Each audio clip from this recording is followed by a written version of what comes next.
از دو چیز رسول صلی الله علیه و سلم میفرماید بترس. فاتقوا الدنیا واتقوا النساء، از دنیا هم بترس، از زنان هم بترسید. باور کنین تیر را که زن میزند، تیر را که زن میزند زخمش دیگر جور نمیشود.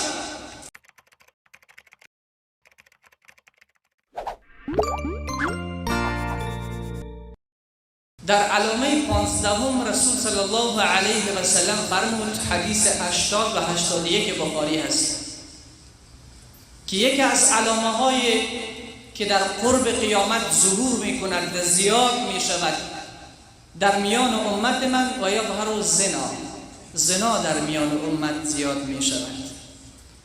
من هر هفته به این اشاره دارم، اما خواستم این هفته روی این پدیده صحبت کامل داشته باشه و از درگاه حضرت حق سبحانه و تعالی عاجزانه استدعا میکنم که بعد از شنیدن این سخنها اولا خودم و بعدا عزیزانی که در اینجا تشریف دارند و عزیزانی که ما را در صفحه ها تعقیب میکنن، الله توفیق عمل نصیب بگرداند. من همیشه گفتم مرده است آن ایمانی که انگیزه عمل در او نیست. مرده است آن ایمانی که انگیزه عمل در اون نیست. یعنی ایمان داری ولی من مسلمان هستم، چی چیز را خدا حرام قرار داده است؟ آیا واقعا اجتناب کردی؟ نه نکردم.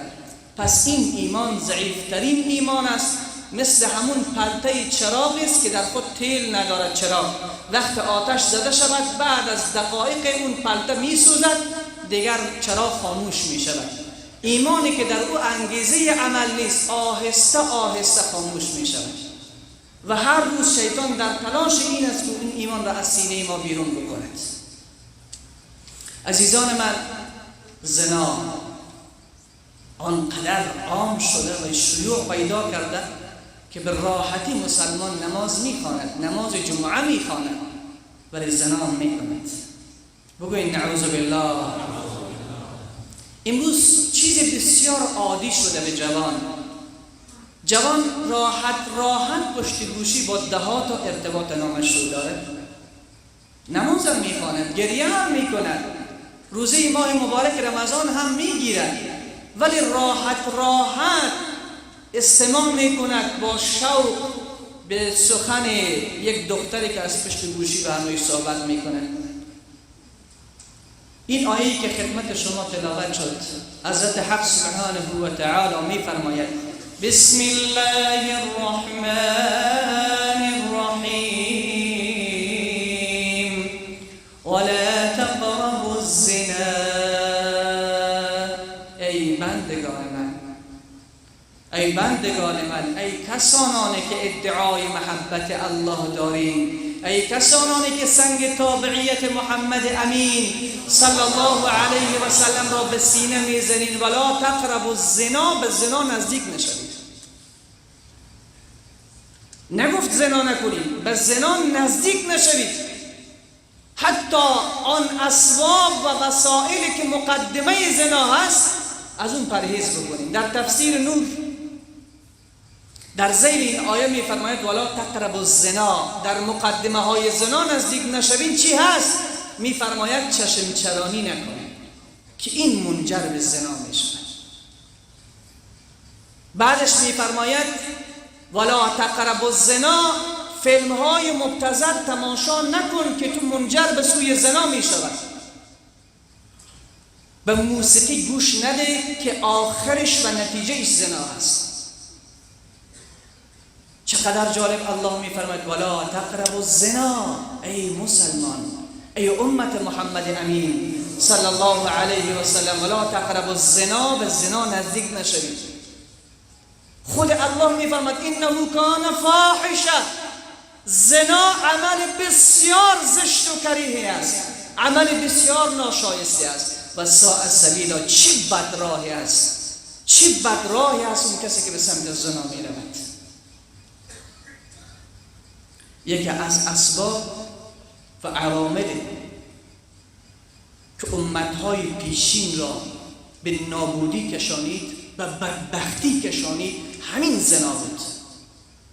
وقتی حضرت موسی علی نبینا علیه السلام با قوم بنی اسرائیل از دریای رودنیل رد شدند، فرعون غرق شد با تمام لشکرش، خبر به این شهر و آن شهر پیچید که حضرت موسی با بنی اسرائیل از دریا رد شده و فرعون هم نابود شده.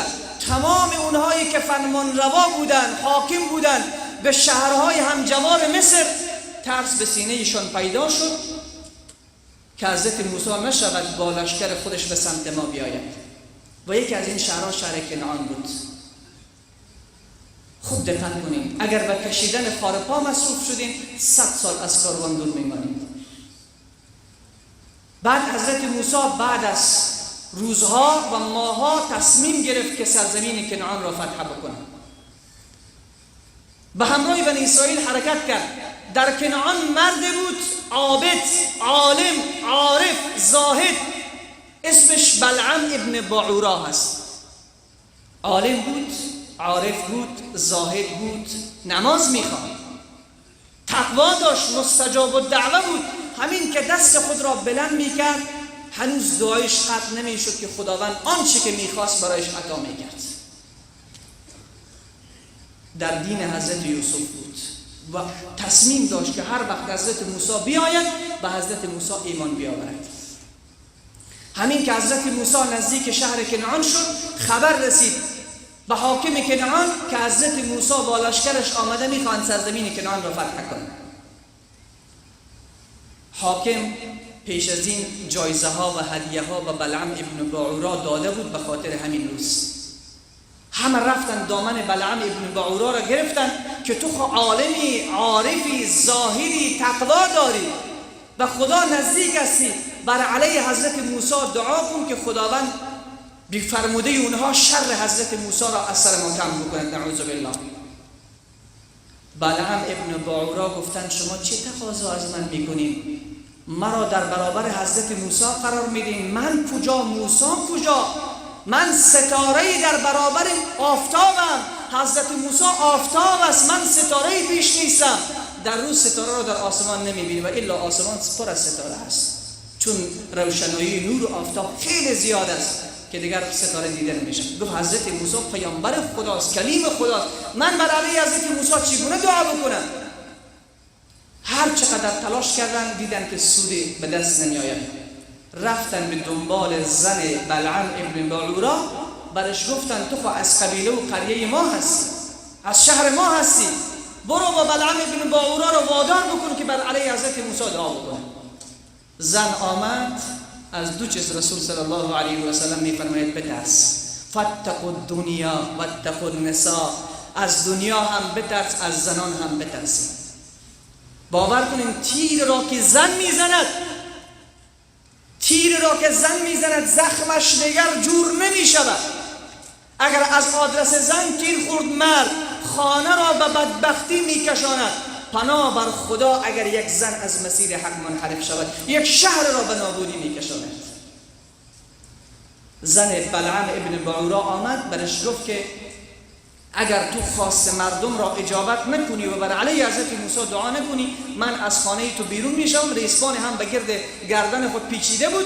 گفت از خانه تو خود بیرون میشم و تو را شرمسار و امروز زیاد هستن، واقعا زیاد هستن. امروز من کسی را سراغ دارم زن خود را 3 تا طلاق کرده، هنوز به همراهش زنا میکند. امروز در میان این شهر شاید 10% مردم زنان خود را طلاق کردند، نه یک بار بلکه 100 بار. هنوز به خاطر این که آبروی من نرود، به خاطر که زن از دست من نرود، به خاطر که من بی آبرو به پیش مردم نشوم، 10 سال یا 5 سال دیگر هم در کنار زن خود هر شب زنا میکند و نماز هم میخواند. من سراغ دارم، من میشناسم. و بعد از طلاق 5 تا اولاد هم به خانه شده است. هستن این گونه مردمی که به خاطر شرمساری دنیا، به خاطری که به پیش مردم من کم نشوم، به پیش مردم بی آبرو نشوم، هر سخنی که زنش گفت باور میکند. بعد گفت من میروم تو را بی‌آبرو میکنم. بلعم ابن بعورا گفت این کار را نکن، به خدا مرا تبا میکنی. اگر من بر علیه موسی دعا کنم دیگر بیخ من کنده میشود. ولی زن اصرار میکرد. این طرف مال و این طرف زن، پولهای زیاده هم آوردن و زن را هم واسطه کردن. بلعم ابن بعورا این بدبخت جهنمی خودش عالم بود، عارف بود، زاهد بود، مستجاب الدعوه بود، ولی بود. یک بار شیطان سوار شد به سر شانه‌اش، حرکت کرد، گفت میروم ناگزیر هستم که دعا بکنم برای علیه موسی و الا زن را از دست میدهم. خوب دقت کنید. بلعم ابن بعورا حرکت کرد، سر مرکبی که داشت سوار شد، چند قدمی که برداشت به قدرت پروردگار مرکبش به سخن آمد. به بلعم ابن بعورا و بخیر کجا در حرکت هستی؟ من یک قدم بر نمیدارم، من از عذاب خدا میترسم. بلعم ابن بعورا دید که دیگر مرکب هم قدم نمیگذارد، از سر مرکبش پیاده شد، گفت همینجا دعا میکنم با زبان آهسته. همین که دستان خود را بلند کرد که دعا بکند، ناگهان به قدرت پروردگار زبانش از کنترلش بیرون شد، بر علیه قوم خود دعا میکرد که خدا اینها را نابود بگردان. دهنش را محکم گرفتن که ای بلعم تو چیکار میکنی؟ بلعم گفت این زبان من از اختیار من بیرون شد، مرا خدا از در رحمت خود بیرون کرده است. بعد به قدرت پروردگار زبانش مثل زبان سگ از حلقومش بیرون شد. قرآن مثال میزنه، مثله کمثل الکلب. سوره اعراف را بخوانید، آیه 176 تفسیرهای فارسی هست، در ذیل همین آیه بخوانید. زبانش از حلقومش بیرون شد، نفس نفس میداد مثل سگ. بعد بلعم ابن بعورا دید که دنیایش هم نابود شد، آخرتش هم نابود شد، دیگر به بربادی کشانیده شد. قوم کنعان را فراخواند، گفت اگر میخواهیم که حضرت موسی را شکست بدهیم یک راه است، یک راه است. راهش امی است که لشکر حضرت موسی، مجاهدینی که در کنار حضرت موسی علی نبینا علیه السلام حرکت کردند، یک ماه است که از خانه های خود دور هستند. طاقت اینها تاق شده، دختران خود را زیبا بکنین، دختران خود را بیارایین و در جلب لشکر حضرت موسی روانه بکنین. میدانست بلعم ابن بعورا که بزرگترین وسیله بربادی و هلاکت زنا است. بعد اینها دختران را آراسته کردند، زیبا کردند، مثل دختران ما امروز که در این شهر و بازار به چه لباس و به چه حرکت و به چه نخره و به چه شیوهی را میروند. این دختران را اجازه دادند، دختران رفتند. یکی از سرداران لشکر حضرت موسی آلوده به زنا شد، بعد عساکر هم شروع کردن به زنا کردن. الله رب العزت و الجلال خشم گرفت، وبای را فرستاد در میان لشکر حضرت موسی، در میان مجاهدین. 70,000 نفر را در یک روز الله هلاک کرد. در یک روز لشکر حضرت موسی 70,000ش در یک روز هلاک شد. حضرت موسی صدا زد پروردگارا لشکر من نابود شد، مسلمین نابود شدن. الله رب العزت و الجلال فرمود ببینید عزیزان من، در حالی که در میان قوم حضرت موسی کلیم است، در حالی که در میان قوم حضرت هارون نبی هست، هر دوتا پیامبر بودند، اما زنا مرض است که حتی در وجود پیامبر هم قوم را به هلاکت میکشاند. بعد حضرت موسی گریه کرد، خدایا رحم بکن. الله فرمود در میان لشکر و در میان مجاهدین تو زنا رخ نکرد، تا زمانی که دروازه این را مسدود نکنی این بدبختی از میان لشکر تو برداشته نمی شود. حضرت موسی جستجو کرد، اون سردار را پیدا کرد، دار زدن سرداری که دستش را به زنا زده بود. بعد همه مجاهدین دست گرفتن از زنا. حضرت موسی علی نبینا علیه السلام موفق شد که اون شهر را فتح بکنن. بعد این بلعم ابن بعورا بعد از 30 روز که مثل سگ زبانش از کامش بیرون شده بود، نفس میزد، به جهنم وصل شد. عزیز من گفتم که یکی از اسباب و عوامل هلاکت و بربادی امتهای پیشین زنا است. رسول صلی الله علیه و سلم میفرماید، حدیث امام بخاری هست، حدیث 2475 در بخاری میآورد. رسول صلی الله علیه و سلم فرمود لا یزنی الزانی حین یزنی و هو مؤمنان. این را خوب دقت کن عزیز من، واقعا تکان دهنده است، واقعا تکان دهنده است. رسول خدا میفرماید یک مرد مسلمان زنا نمی کند مگر در وقت زنا خدا ایمان را از وجودش بیرون میگرداند. بگو نعوذ بالله. در وقت زنا ایمان از وجودش بیرون می شود. علامه حافظ ابن حجر اسقلانی میفرماید خدا در وقت زنا نور ایمان را از وجود مسلمان بیرون میگرداند. ولی امروز در این شهر ما شما میدانید دیگه، نیازی نیست که من تشریح بدهم. همین هفته جاری کسی از یکی از این کشورهای همجوار بی دوست ما که بخش فرهنگی را پیش میبرن تماس گرفته از زندان اون سرزمین، از زندان اون کشور. بعد گفته که برو به جناب مولانا بگو که این هفته فقط صحبتش سر زنا باشد که همسر من 2 مرتبه با 2 نفر زنا کرده است. عزیز من، و اون وادار کرده که زن خود را طلاق بدهد. رسول صلی الله علیه و سلم فرمود لا یزنی الزانی حین یزنی و هو مؤمن. مردی که زنا میکنند در وقت زنا کردن ایمان در وجودش باقی نمیماند. حدیث امام ترمذی 2625 رقم حدیث است. رسول صلی الله علیه و سلم فرمود اذا زنى العبد خرج منه الإيمان فكان فوق رأسه كالظلة فإذا خرج من ذلك العمل رجع إليه الإيمان. وقتی یک بنده مسلمانی که نماز میخواند، حج کرده است، ریشش سفید هست یا جوان هست، وقت زنا میکند، در وقت زنا خدا ایمان را از سرش بیرون میکند، ایمان را از سرش بیرون میکند. فکان فوق رأسه كالظلة، مثل که چتری بالای سر ما استاد میشود، همین قسم ایمان از سر ما بیرون شده بالای سر استاد میشود. این قدر این زنا زشت است.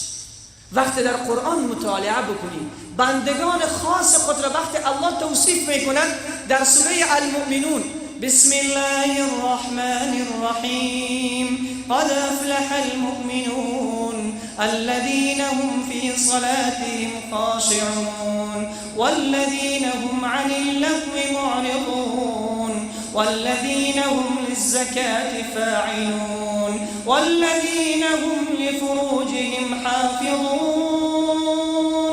الله اکبر. قد افلح المؤمنون، رستگار شدن بندگان مؤمن من، اونهایی که در نماز خود خشوع دارند، اونهایی که دست به لغویات نمیزنن، روگردان هستن از کارهای بیهوده، اونها خود را مصروف پابجی نمی کنن، اونها خود را مصروف گیم ها نمی کنن، اونها مصروف گرلفرند ها و بایفرند ها نمی کنن خود را، اونها مصروف فیسبوک نیستن. والذین هم عن اللغو معرضون، بندگان نیک من اعراض میکنن از کارهای بیهوده. و بعدش میفرماید والذین هم للزکاة فاعلون، دیگر صفتشان نیست که زکات مال خود را میدهند. والذین هم لفروجهم حافظون، دیگر از صفتشان نیست که شرمگاه خود را از زنا حفظ میکنند. بگو یک بار الله اکبر. خب الله رب العزت و الجلال توصیف میکند مردان مؤمن و زنان مؤمن را. مردان مؤمن و زنان مؤمن زنا نمیکنند. از تو پرسان میکنم عزیز من، به آواز بلند جواب بگو، اگر مرد مؤمن زنا میکند آیا ایمان اون کامل هست؟ الله فرمود مرد مؤمن و زن مؤمن زنا نمیکند. اگر زنا کرد پس بدانید که اون در حقیقت بندگی الله نکرده، بلکه قید بندگی الله را از گردن خود بیرون کرده، بندگی شیطان میکند.